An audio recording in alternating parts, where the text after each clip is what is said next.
ఐఆర్డీఏఐలో assistant మేనేజర్గా పనిచేస్తున్న Bhaskar Bhatla Suryanarayana శాస్త్రిని arrest చేశారు ఈఓడబ్ల్యూ పోలీసులు. ఫేక్ ఇన్వాయిస్లతో వివిధ కంపెనీలకు చెందిన నగదును తన ఖాతాలోకి మళ్లించారనే ఫిర్యాదుతో ఆయన్ను అదుపులోకి తీసుకున్నారు. మహీంద్రా కంపెనీతో సహా మరో 4 కంపెనీలకు చెందిన 5 కోట్ల రూపాయలను దారి మళ్లించినట్టుగా అధికారులు గుర్తించారు. ఇక ఇదే అంశంపై ఈఓడబ్ల్యూ డీసీపీ ముత్యంరెడ్డితో మరింత సమాచారం మా ప్రతినిధి సుజాత అందిస్తారు. ఐఆర్డీఐలో అసిస్టెంట్ మేనేజర్గా పనిచేస్తున్నటువంటి వ్యక్తిని ఈఓడబ్ల్యూఎస్ పోలీసులు అదుపులోకి తీసుకున్నారు. ఈ కేసుకి సంబంధించి మనతో పాటు ఈఓడబ్ల్యూ డీసీపీ ముత్యంరెడ్డి సార్ ఉన్నారు. సార్ చెప్పండి, అసలుకి ఆ వ్యక్తిని ఎప్పుడు అదుపులోకి తీసుకున్నారు, అతను చేసినటువంటి ఫ్రాడ్ ఏంటి?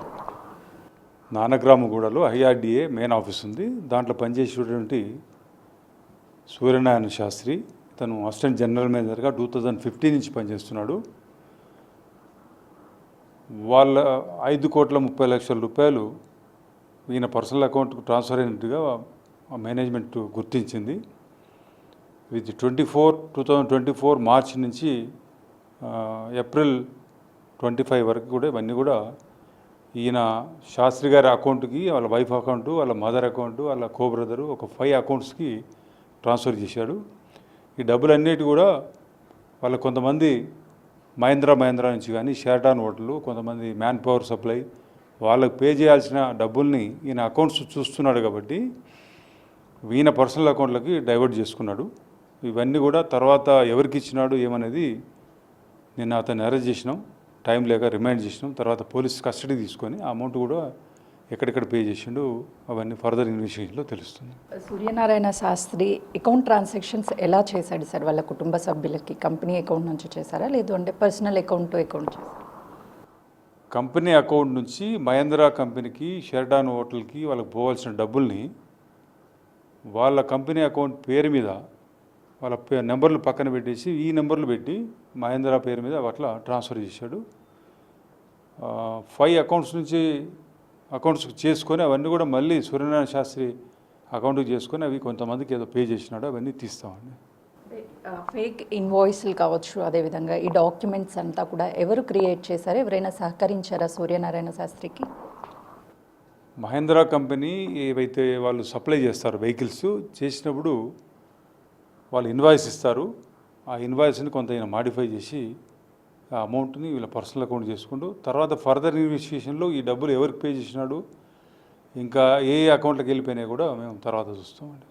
సూర్యనారాయణ శాస్త్రి కుటుంబ సభ్యుల ఇన్వాల్వ్మెంట్ ఎవరిదైనా ఉందా సరే? ఎందుకు ఇలా ఫేక్ ఇన్వాయిస్లు క్రియేట్ చేశాడు? అతనికి కొన్ని ప్రైవేట్గా అప్పులైనాయి, వాళ్ళ ప్రెజర్ తట్టుకోలేక నేను చేసిన అని చెప్తున్నాడు. వేరే మొత్తం సూర్యనారాయణ శాస్త్రి కాకుండా 4 అకౌంట్లకు డబ్బులు పోయినాయి, కానీ వాళ్ళ ఇన్వాల్వ్మెంట్ ఏం లేనట్టుగా తెలుస్తుంది. అది ఫర్దర్ ఇన్వెస్టిగేషన్లో తెలుస్తాం. అంటే తను మోసం చేసినట్టు అటు కంపెనీ ఐడెంటిఫై చేసిందా, లేదు అని అంటే పర్సనల్గా ఎవరైనా సరే ఫిర్యాదు చేశారా సార్? ఒక కంపెనీకి పోవాల్సిన డబ్బులు వాళ్ళకు రాకపోతే వాళ్ళు మెయిల్ పెట్టారు, మాకు డబ్బులు రావాలి, ఇంతవరకు రాలేదని చెప్పేసి. వాళ్ళకి డౌట్ వచ్చేసి అప్పుడు ఆల్రెడీ పే చేసినాం కదా, ఎక్కడ పోయినాయి ఈ డబ్బులు అని చెప్పి ఎంక్వైరీ చేస్తే ఈ డబ్బులు డైవర్ట్ చేసినట్టుగా వాళ్ళకి తెలిసింది.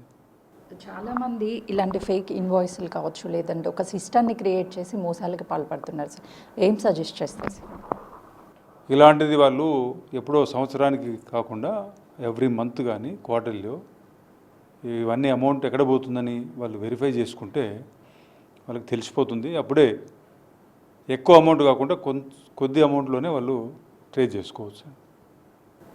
చూస్తున్నాం కదా, నిన్న ఐఆర్డీఐలో అసిస్టెంట్ మేనేజర్గా పనిచేస్తున్నటువంటి సూర్యనారాయణ శాస్త్రిని అదుపులోకి తీసుకొని రిమాండ్కి తరలించారు. ఫర్దర్గా కస్టడీకి తీసుకొని విచారిస్తే అసలు ఏం జరిగింది, ఇప్పటి వరకు ట్రాన్సాక్షన్స్ ఏ కంపెనీస్కి ట్రాన్సాక్షన్ చేశారు, ఎంత చేశారు, అన్ని విషయాలు కూడా వెలుగులోకి వచ్చే అవకాశం ఉంటుంది అని చెప్తున్నారు. కెమెరామెన్ కృష్ణతో సుజాత.